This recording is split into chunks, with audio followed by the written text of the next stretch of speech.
Bismillahirrahmanirrahim. Assalamualaikum warahmatullahi taala wabarakatuh.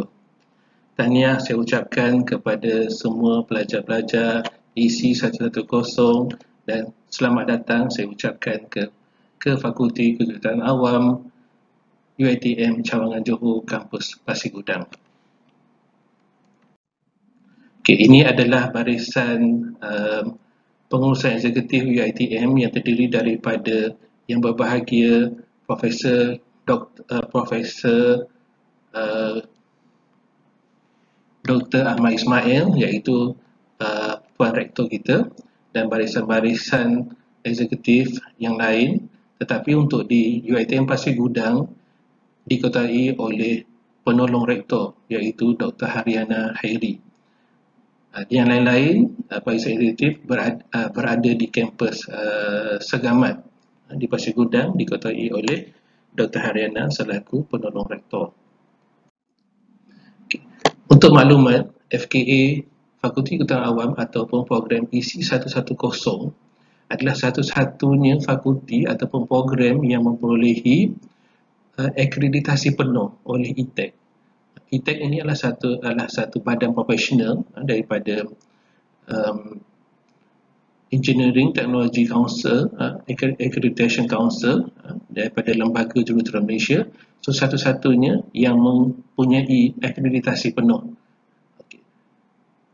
Alhamdulillah, FKA telah memperolehi akreditasi penuh selama 6 tahun, bermula daripada 2018 hingga ke tahun 2023. Berikut adalah sijil-sijil ataupun perakuan yang telah diperolehi oleh FKA bagi program EC 110. Begitu juga untuk akreditasi telah disenaraikan di List of Accredited Program for Engineering Technician. Kenapa Engineering Technician? Sebab graduan diploma hanya akan berkhidmat sebagai technician. Program ini telah tersenarai dan dapat diperolehi melalui laman sesawang bersama dengan program-program lain yang telah diiktiraf, mempunyai pengiktirafan akreditasi di Malaysia. Manakala MQA, akreditasi kelaikan Malaysia, MQA juga telah diperolehi oleh EC 110. Juga selama 6 tahun, iaitu bermula daripada 2018 hingga 2023. Jadi anda tidak perlu gusar, tidak perlu risau dengan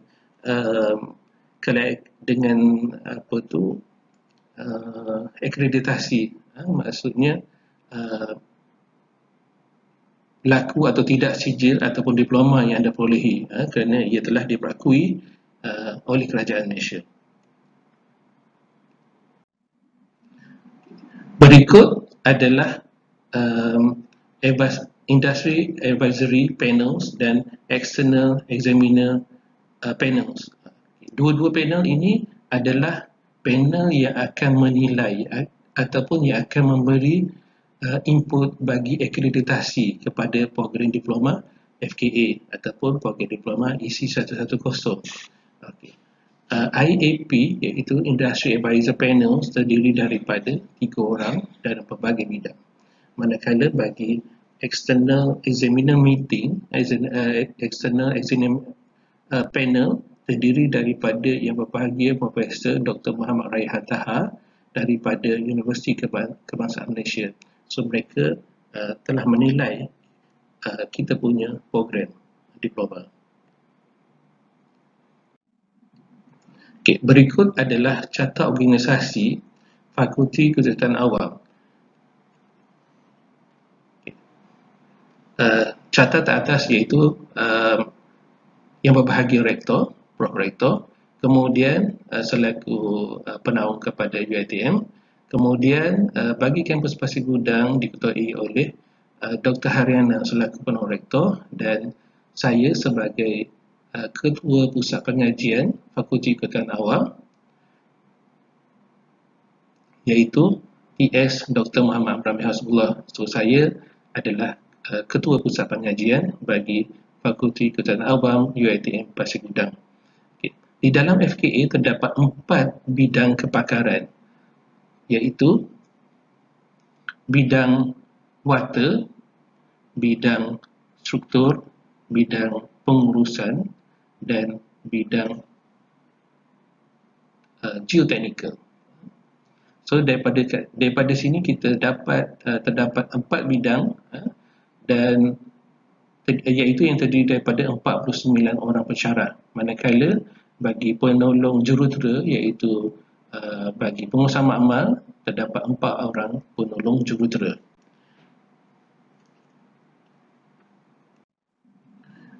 Daripada senarai barisan pensyarah-pensyarah yang ada di FKA iaitu seramai 49 orang, terdapat seramai 41% iaitu pensyarah yang berpangkat pensyarah kanan, manakala 59% iaitu pensyarah berstatus pensyarah. Okey, pensyarah daripada jumlah 49 orang pensyarah berkenaan, 5 orang mempunyai kelayakan PhD, manakala 15 yang lain mempunyai kelayakan master dan mereka ini merupakan pensyarah kanan. Manakala bagi DM 45 seramai 44 orang ataupun 90% adalah pensyarah yang mempunyai kelayakan master, ataupun sarjana.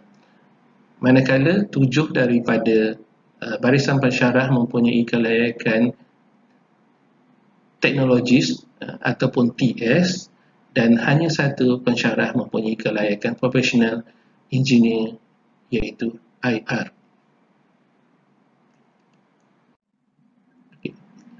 Berikut adalah breakdown ataupun perincian bagi pensyarah mengikut kepakaran bidang.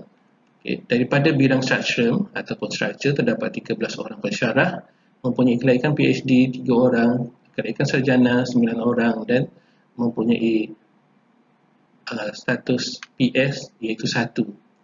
Manakala bagi bidang CEPM terdapat 10 orang pensyarah, 1 berkelayakan PhD dan 9 berkelayakan sarjana dan 3 mempunyai status TS. Manakala bagi bidang RES selama 15 orang pensyarah, 1 berkelayakan PhD, 14 berkelayakan sarjana, 1 berpangkat IR dan 2 berpangkat TS. Manakala bagi bidang geotrend seramai 11 orang pensyarah, hanya ada 12 orang berkelayakan sarjana dan 1 berpangkat TS. Kalau kita lihat kepada nisbah ataupun ratio di antara bilangan penolong jurutera dan bilangan makmal, kalau kat sini kita tengok 4 orang penolong jurutera dan di FKA mempunyai 16 buah makmal, iaitu makmal terdiri daripada makmal kejuruteraan dan makmal sains. Jadi jumlah keseluruhan pensyarah dan penolong jurutera ataupun staf seramai 53 orang di FKA. Berikut adalah nisbah enrolment ataupun pengambilan pelajar bermula daripada kewujudan UiTM Pasir Gudang, iaitu pada Disember 2005, sebenarnya pada Jun 2014, tetapi data ini saya ambil bermula daripada 2015 sehinggalah kepada sekarang. So kalau kita tengok kat situ, kita tengok daripada slideshow ini, bagi pelajar Part 1 bermula daripada Disember 2015, iaitu pengambilan seramai 48 orang, kemudian meningkat kepada Jun 2016 kepada 2 itu 37, kemudian berkurang balik pada Disember 2016 kepada 46, kemudian September 17 260 orang, Mac 18 19 orang, September 18 297 orang, Mac 19 10 orang, September 2019 seramai 148 orang, manakala bagi Mac 2020 tidak ada pengambilan. Dan pengambilan sekarang iaitu awak semua, jadi iaitu seramai 126 orang. Kalau kita tengok kat sini, pengambilan pelajar adalah turun naik kan, fluctuate. Jadi itu bermaksud pengambilan yang sedikit merupakan pengambilan bagi sesi Mac ataupun Februari ataupun Mac sedikit, manakala bagi sesi perdana iaitu pengambilan pada bulan Jun, kalau dulu Jun, sekarang September, mempunyai lebih ramai pelajar. Okay. Jadi kalau kita tengok nisbah pensyarah dengan pelajar bagi FKA iaitu di antara 1:12 hingga 1:20 orang pelajar. Okay. Berikut adalah fasiliti makmal, iaitu kemudahan-kemudahan makmal yang ada di FKA. Okay. Salah satunya ialah makmal hidrolik, makmal jalan raya, makmal geologi, makmal mekanik tanah, makmal konkrit, makmal struktur ringan, makmal ukur tanah, makmal alam sekitar dan makmal khidmat bangunan. Kita mempunyai 16 buah makmal ini, sebahagian daripadanya. Okay. Apa yang paling penting kepada pelajar apabila anda mendaftar di UiTM dan akan mengikuti program diploma sehingga tamat pengajian? Bagaimana untuk tamat pengajian? Okay. Maka awak perlu melalui ataupun perlu menamatkan ataupun melengkapkan pelan pengajian yang diberi. Okay. Bagi Fakulti Kejuruteraan Awam, isi 110 menggunakan ID 6541, berikut adalah pelan pengajian bagi pelajar-pelajar diploma isi 110. Setiap pelajar perlu mengambil semua kursus-kursus yang ditawarkan mengikut semester yang ditawarkan. Okay. Kalau dilihat di sini, kita ada dua warna, iaitu warna biru dan warna kuning. Yang berwarna biru adalah kursus-kursus yang ditawarkan oleh fakulti ataupun unit-unit servicing. Manakala yang berwarna kuning adalah yang kursus-kursus yang ditawarkan oleh Fakulti Kejuruteraan Awam, iaitu kursus-kursus teras. Okay, pelajar perlu mendaftar semua kursus mengikut semester ataupun kohort semasa. Kalau anda semester 1, anda hanya boleh mendaftar kursus-kursus bagi semester 1 sahaja, dan anda tidak dibenarkan ataupun memang tidak boleh untuk mendaftar kursus-kursus bagi semester 2. Okay. Kursus semester berikutnya akan ditawarkan jika pelajar telah lulus kursus semester sebelumnya. Maksudnya, sekiranya anda lulus semua kursus yang ada pada semester 1, iaitu sebanyak 8 kursus, barulah anda boleh mendaftar kursus bagi semester 2. Okay. Saya bagi contoh, sekiranya awak gagal bagi kursus ECM 138 Basic Chemistry. So, maksudnya sekiranya awak gagal, awak tidak boleh awak perlu mengulang subjek berkenaan, sebab perlu mengulang subjek ECM 138. Sekiranya dalam masa yang sama, sekiranya tidak ada prerequisite, kalau awak tengok kat kolom prerequisite, ada tak yang mengatakan prerequisite bagi ECM 138? Tidak ada kan? So tidak ada, maksudnya anda boleh jadikan subjek yang ke-8 bagi semester 2. So awak boleh mendaftar semua subjek semester 2 termasuk subjek ECM yang mengulang. Okay, saya ambil contoh. Okay, saya ambil contoh subjek fizik PHY 145. Subjek yang nombor 6 bagi semester 1. Okay.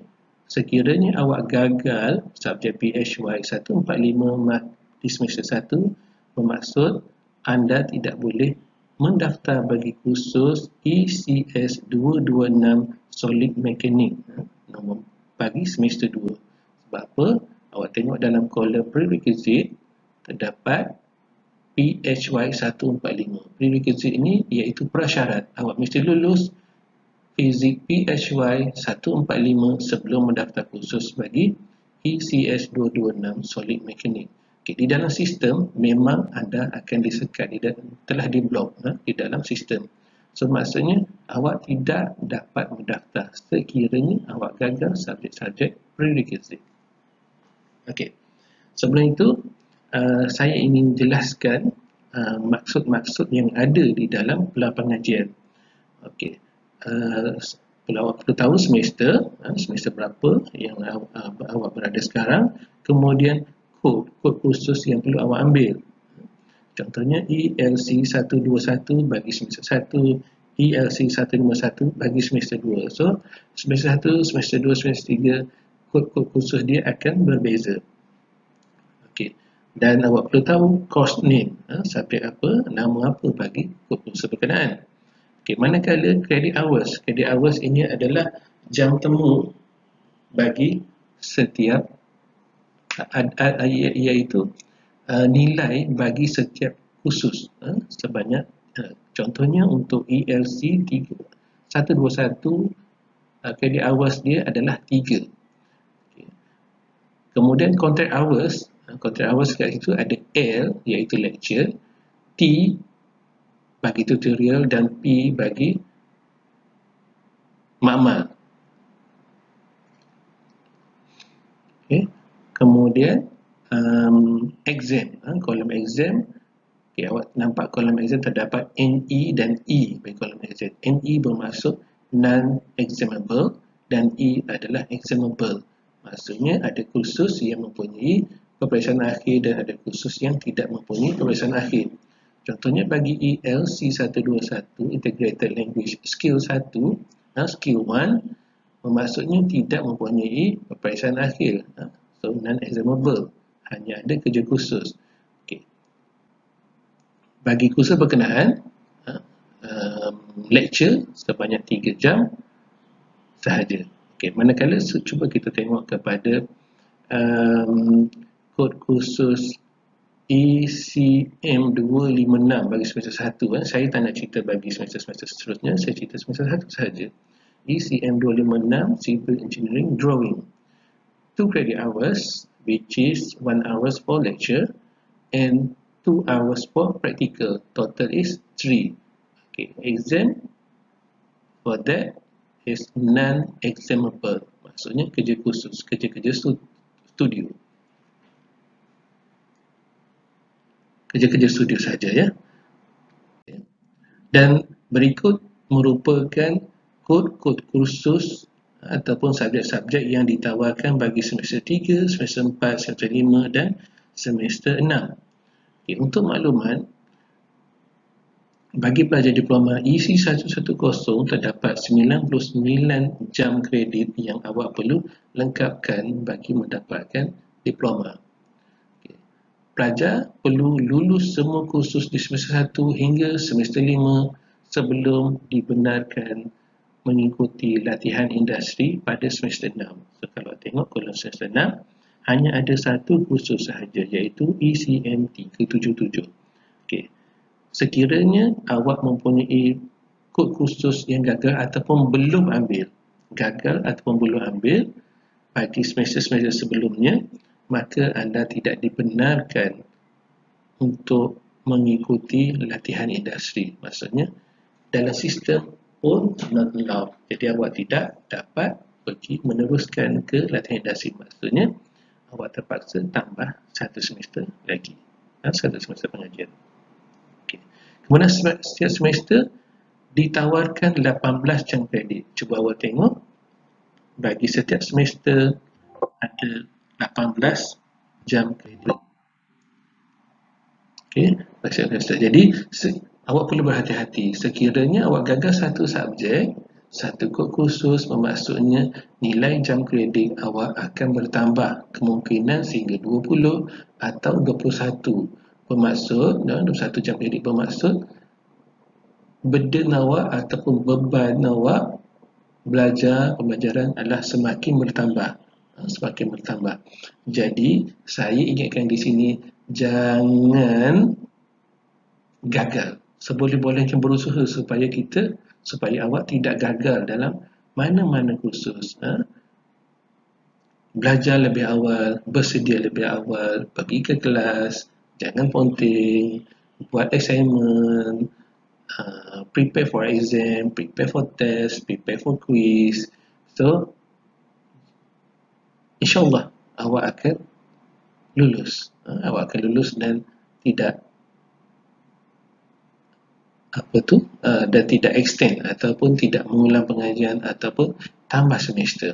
So saya ingatkan, sekiranya awak gagal satu subjek, maka beban awak semakin bertambah bagi semester-semester seterusnya.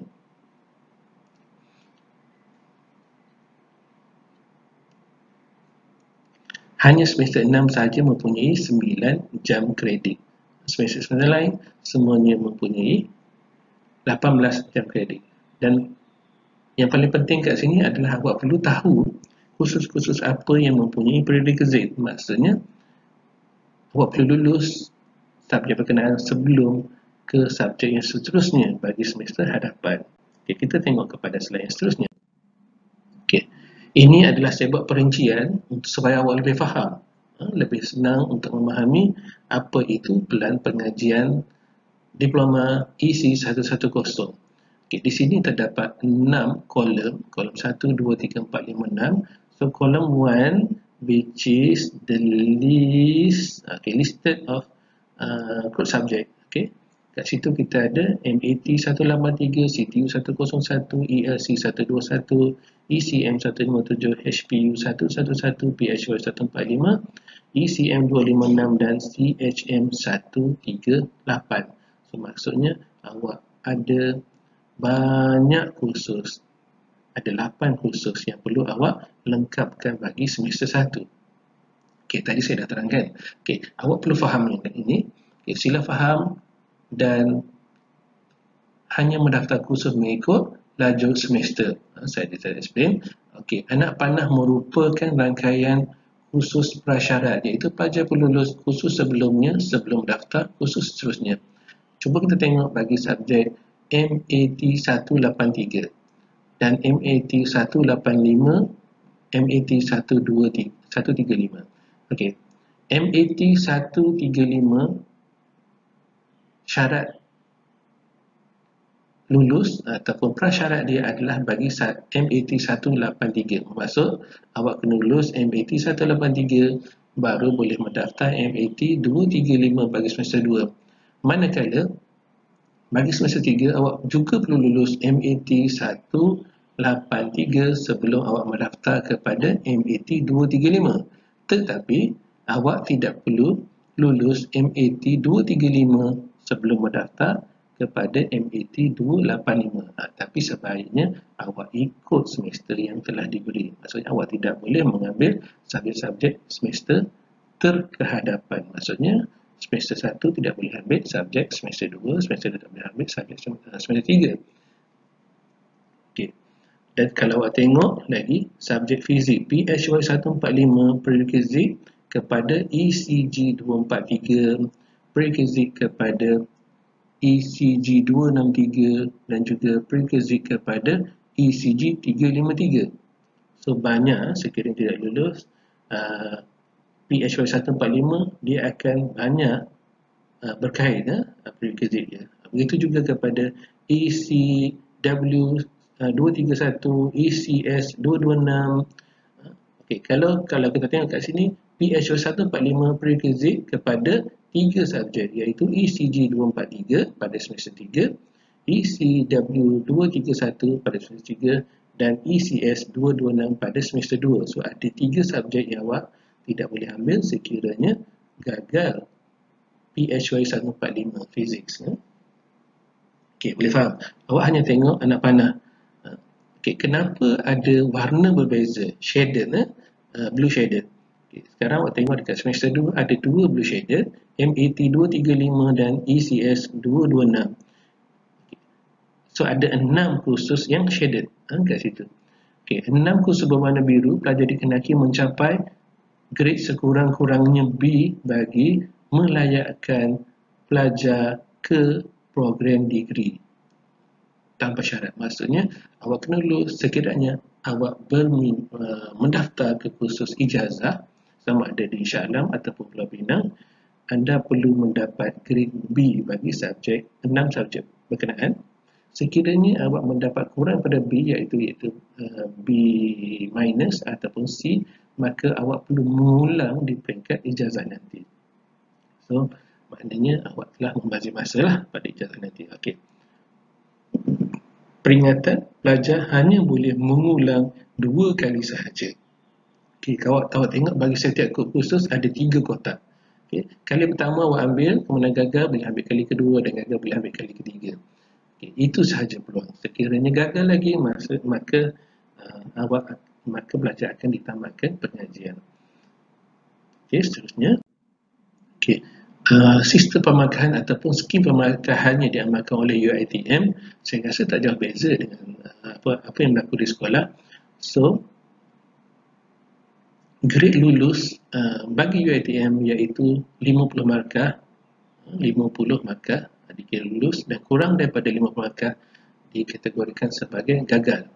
Okay. Dan nilai grade, awak tengok nilai grade, kalau pelajar mendapat grade C, maka nilai grade adalah 2.0. Sekiranya dapat C plus 2.33, B minus 2.67, B 3.0, B plus 3.33, A minus 3.67, A 4.0 dan A plus 4.0. So sekiranya awak dapat A plus, nilai grade dia tetap 4.0. Okey, tadi awak perasan tak jam kredit? Contohnya ECM 256 sebanyak 3 jam kredit. Sekiranya awak dapat A, maksudnya 3 didarab dengan 4, bermakna awak mendapat 12 mata. Okey, nanti kita tunjuk bagaimana cara penyerahannya. Okey, grade point average, GPA, purata nilai grade PNG. So biasa kita pakai GPA. Biasa kita sebut GPA lah. Setiap grade mempunyai nilai grade 0 hingga 4. Tadi nilai grade. Kemudian pencapaian terbaik ialah 4.0 ataupun 4 flat. Okay. Purata nilai grade PNG ialah sesuatu nilai pencapaian seorang pelajar pada suatu semester yang dikira seperti berikut. Jumlah nilai kredit yang diperolehi dalam setiap semester dan jumlah nilai kredit yang didaftarkan bagi semester. Okay. Jumlah nilai kredit yang diperolehi bagi setiap semester dibahagikan dengan jumlah unit kredit. So, kita kena kira lah pencapaian awak 4.0 didarab dengan contohnya 3 kredit, so 12, awak campur semua. Contohnya semester 1 awak perlu ambil 18 kredit. Okay, 18 kredit dan grade yang awak terima, yang awak perolehi didarabkan jumlah kredit tadi. Jumlah kredit bagi setiap subjek, jumlah jam kredit bagi setiap kursus didarab dengan skor yang awak dapat atau kredit. Okey, dan kemudian dibahagikan dengan 18. So awak akan dapat PNG. Okey, himpunan purata nilai grade ini adalah apabila perbandingan di antara semester 1, semester 2 diambil average, kemudian awak akan dapat CGPA, markah purata. Okay, saya rasa yang ini pun telah diterangkan oleh HEA. So saya rasa awak dah maklum dan sistemnya sama sebagaimana digunakan pakai di MRSM dan SBP kalau tak silap saya, dan juga STPM, pakai STPM. Okey, yang ini paling penting. Bagaimana untuk mencapai anugerah dekan? Pelajar perlu bersedia lebih awal. Pelajar perlu mengikut apa yang diarahkan, apa yang diamanahkan kepada awak, kepada pelajar. Sekiranya untuk mendapatkan anugerah dekan, pelajar perlu mendapat PNG ataupun GPA sekurang-kurangnya 3.5. Maksudnya sekiranya dapat 3.50, maka anugerah dekan akan diberikan kepada pelajar berkenaan. Jadi seboleh-bolehnya untuk semester 1 ni, insya-Allah cuba awak masih bersemangat, masih kuat ingatan, masih orang kata tengah berusaha, awak berusaha bersungguh-sungguh dengan giat sehingga awak memperolehi CGPA lebih 3.5. Kalau boleh, hit sehingga 4.0. Bukan tak ada pelajar dapat 4.0. So, ramai pelajar yang dapat 4.0 pada semester 1. Semester 1 dan seterusnya. Manakala bagi anugerah naik chancellor, anugerah naik chancellor ni akan diberi apabila awak tamat pengajian, iaitu semasa convocation. Semasa awak mendapat skru diploma. Bagaimana nak dapat anugerah naik chancellor? Pelajar perlu memperolehi anugerah dekan. Maksudnya GPA bagi setiap semester perlulah melebihi 3.50 bagi setiap semester, iaitu semester 1, 2, 3, 4, 5. Kita ada 5 semester saja pengajian, dan satu adalah latihan industri. So 5 semester saja digunakan pakai. Latihan industri tidak mempunyai CGPA, tidak mempunyai GPA. Jadi sebanyak 5 semester awak perlu dapat lebih daripada 3.5 setiap semester, barulah anda dianugerahkan anugerah naik chancellor ANC. Anda akan diraikan semasa majlis convocation. Sekiranya salah satu, contohnya semester 2, awak memperolehi 3.48, maka anda tidak layak untuk menerima anugerah naik chancellor, walaupun semester-semester yang seterusnya atau sebelumnya anda memperolehi 3.8, 3.9, tetapi ada satu semester saja memperolehi kurang daripada 3.5, maka anda tidak layak untuk menerima anugerah tersebut. Sangat rugilah. Okey, so ini adalah status-status yang tidak memuaskan.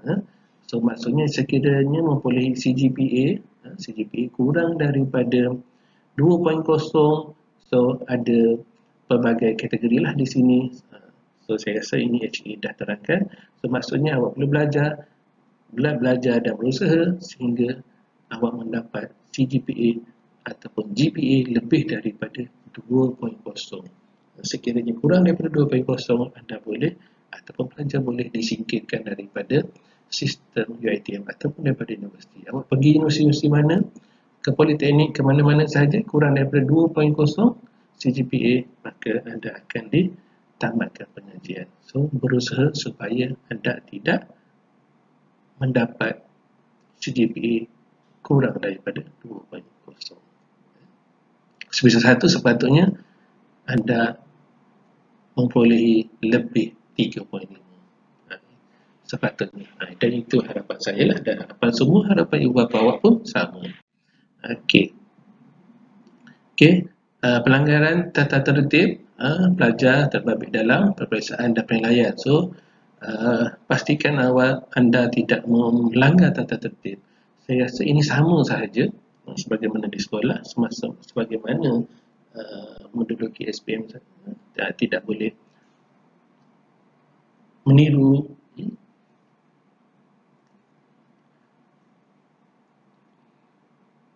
dan anda akan dibagi status gagal. So berusahalah supaya tidak melanggar tertib dan patuh arahan.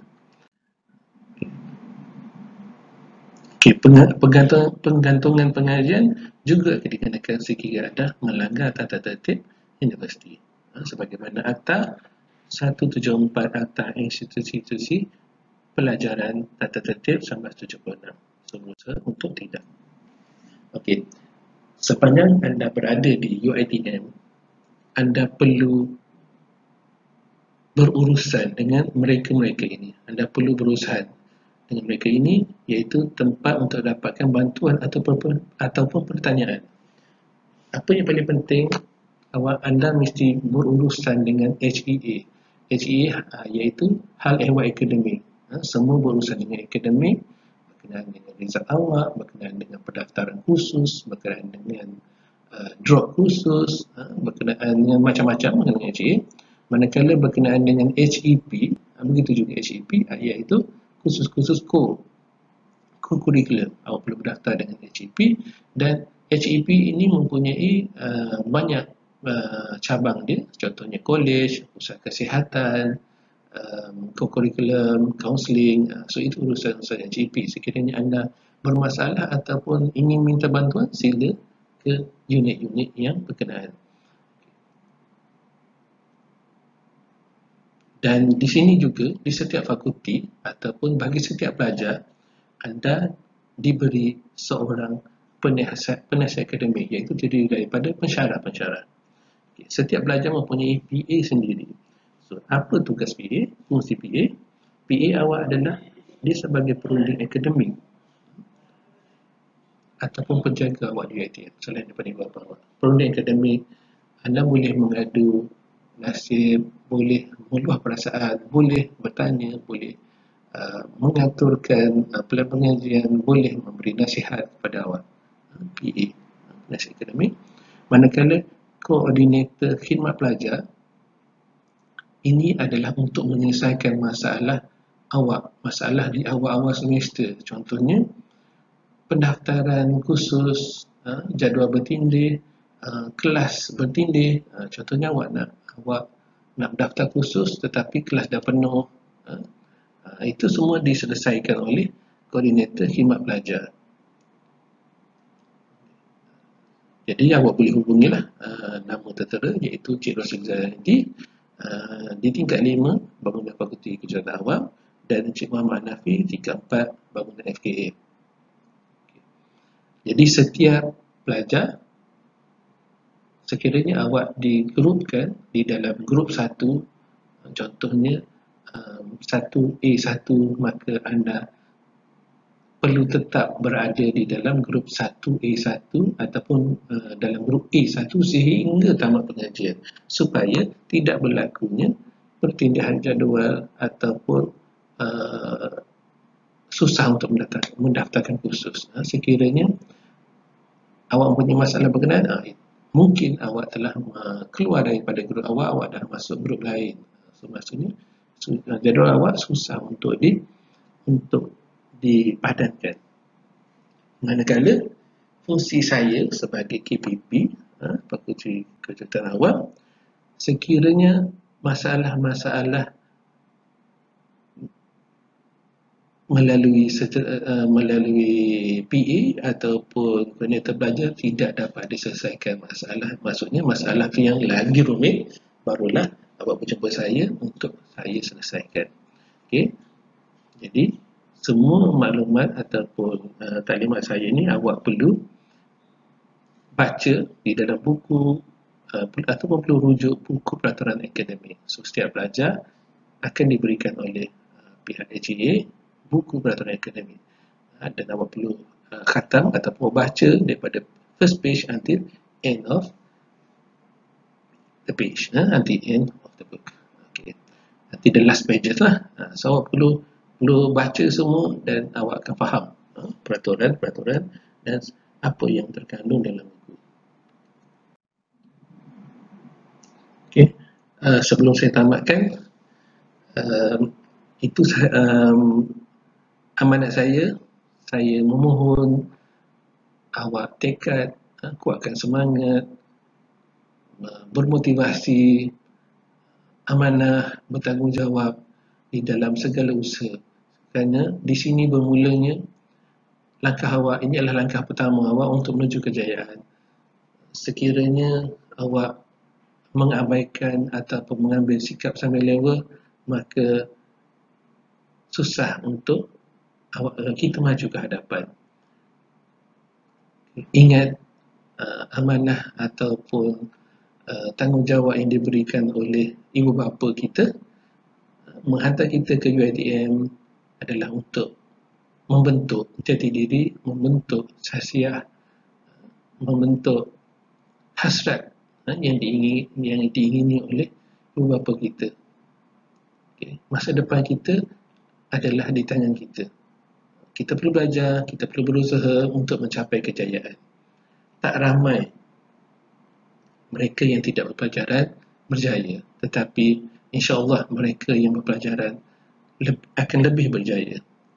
Okay, saya memohon ataupun menggesa pelajar-pelajar supaya tetapkan semangat, belajar bersungguh-sungguh, tekad dalam diri untuk memperolehi anugerah dekan bagi setiap semester dan tekad untuk memperolehi anugerah Naib Chancellor ANC apabila tamat pengajian nanti. Ingat, sekiranya result kita ataupun pencapaian kita baik, maka senang untuk sambung ke peringkat ijazah. Tidak kira sama ada di dalam sistem UiTM ataupun ke mana-mana universiti yang ada di seluruh dunia. Okay, oleh itu saya ucapkan semoga berjaya, selamat maju jaya, dan perjuangan anda bermula di sini, bermula di bangku ini, bermula di tapak ini. So, dengan lafaz Bismillahirrahmanirrahim, saya mengucapkan selamat maju jaya. Saya mendoakan awak semua berjaya sehingga memperolehi diploma. Dan itu sahaja taklimat saya pada hari ini. Dan terima kasih saya ucapkan. Assalamualaikum dan selamat datang ke FKA. Terima kasih.